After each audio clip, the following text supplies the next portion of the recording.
গরম হতে থাক, এটা মাখা নেই।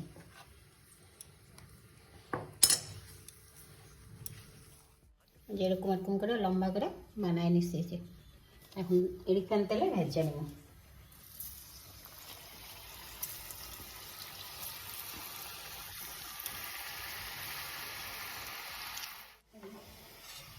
এরকম করে লাল লাল করে ভেজে নেব সবগুলো।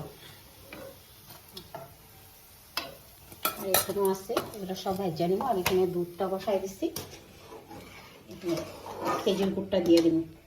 আর কি একটু খেজুর গুড় দেবো, তারপরে খেজুর গুড়টা দিয়ে দুধটা জাল দিয়ে ওগুলো ভাজছে, তারপর উপরে দেবো।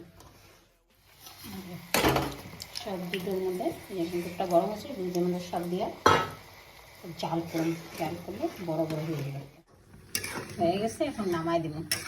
এটা হলো মিষ্টি আলু দুধ কলাই। এখন বাটিতে উঠে